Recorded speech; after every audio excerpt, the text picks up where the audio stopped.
राजस्थान की राजनीति में बगावत को लेकर काफी सारे सियासी मुद्दे बनाए गए, क्योंकि सबने ये कहा कि पायलट ने बगावत करी थी और उस बगावत को स्वीकार किया जाना चाहिए। इसी बात को लेकर एक बहुत बड़ा मुद्दा गहलोत गुट ने बनाया और इसी मुद्दे के आधार पर सीएम पद भी छीन लिया गया सचिन पायलट से, जो लगभग उनके हाथ आ ही चुका था। लेकिन अब इन्हीं सब बातों को आगे बढ़ाते हुए कुछ जानकारी आपको दें तो 18 विधायक संघ सचिन पायलट के इस्तीफे को लेकर तमाम जानकारियां सामने आई हैं। जी हां, सचिन पायलट के इस्तीफे पर सीपी जोशी की मोहर हो सकती है। ये आज नहीं बल्कि साल 2020 का मामला है और आखिर इस मामले पर कैसे यहां पर बहुत ज्यादा सवाल उठाए गए थे गहलोत गुट के द्वारा, इस पर कई सारी बातें निकलकर सामने आई। तो एक एक करके आपको जानकारी दें तो सबसे पहले ये जानकारी आपको दे दें, 25 सितंबर को ये मुद्दा बनाया गया था कि गहलोत गुट ने पायलट गुट के खिलाफ आवाज बुलंद करते हुए कहा कि उस रात यानी 2020 में जब 19 विधायकों ने बगावत करी थी और गहलोत सरकार यानी कांग्रेस सरकार गिराने की कोशिश करी थी, उनमें से किसी को भी, जी हाँ, किसी को भी इस सीएम कुर्सी पर नहीं बैठने दिया जाना चाहिए। आखिर क्यों? और इसी बीच सीपी जोशी के सामने कुछ बड़े फैसले भी रखे गए थे साल 2020 में।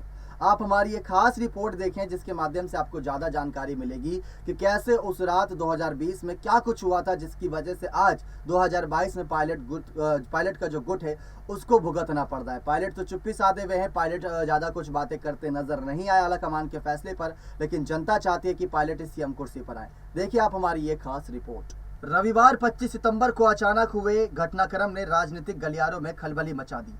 गहलोत ने चुप्पी साधते हुए अपने समर्थकों के जरिए हाईकमान को चुनौती दे डाली। इस सियासी खेल से जुलाई 2020 का वो खेल भी ताजा हो गया जब सचिन पायलट ने भी बगावती तेवर अपनाए थे। मुख्यमंत्री की कुर्सी की खातिर सचिन पायलट अपने समर्थित विधायकों के साथ राजस्थान से बाहर मानेसर के एक होटल में जाकर ठहर गए थे। प्रदेश सरकार के सामने संकट खड़ा हो गया था। सरकार बचाने के लिए अशोक गहलोत को अपने समर्थित विधायकों की बाड़ेबंदी करनी पड़ी। 34 दिनों तक विधायकों के साथ गहलोत भी पहले जयपुर और फिर जैसलमेर की होटलों में रहे।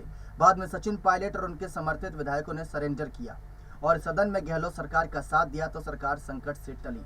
जुलाई 2020 में जब सचिन पायलट ने बगावती तेवर दिखाए थे उस समय कांग्रेस के 18 विधायक उनके साथ में थे। पार्टी का व्हीप का उल्लंघन करने पर विधानसभा डॉक्टर सीपी जोशी की ओर से सचिन पायलट सहित सभी 19 विधायकों को नोटिस जारी किया था। अभी गहलोत खेमे ने इन्हीं विधायकों पार्टी का विलन बताया है और पायलट को सीएम बनाने के फैसले का विरोध भी कर डाला। आखिर पायलट का साथ देने वाले विधायक कौन थे?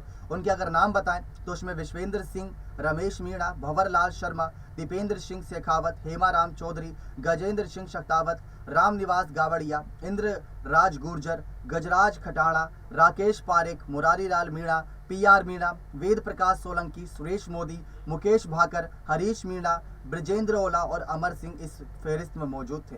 अब गहलोत के समर्थन में खड़े विधायक पाला बदल रहे हैं। ऐसा कहा जा रहा है कि 18 विधायक सचिन पायलट के साथ नजर आ रहे हैं। वहीं अब गहलोत के समर्थन में खड़े कई विधायक अब हाईकमान के फैसले के पक्ष में आ गए हैं और कहीं ना कहीं गहलोत को ही बड़ा झटका देते नजर आ रहे हैं। दिव्या मदेरणा से संघ कई सारे नेताओं ने यहाँ पर गहलोत गुट पर ही कई सारे सवाल उठाए थे उनके इस्तीफे को लेकर। देखा आप सभी ने किस तरीके से यहाँ पर पायलट के उन 18 विधायकों को लेकर एक बड़ा खुलासा हुआ और खुद सीपी जोशी ने उनको नोटिस जारी करा था। अब इसी नोटिस के जवाब का इंतजार रहेगा कि आने वाले वक्त में क्या अभी गाज गिरती नजर आएगी या उस नोटिस का कुछ नहीं हुआ और सरकारी कानूनी का आदेश के तौर पर उसको खारिज कर दिया गया। ये जानकारी अभी सामने नहीं आई। उस रात के 19 विधायक और 25 सितंबर की रात के 92 विधायक, ये अगर फहरिस्त देखें तो 110 विधायकों से ज्यादा लंबी ये फहरिस्त हो जाती है और अगर एक साथ 110 विधायकों पर फैसला आता है तो कांग्रेस की सरकार गिरना तय है राजस्थान में। लेकिन सीपी जोशी की खामोशी सभी को मजबूर कर रही है कयास लगाने पर।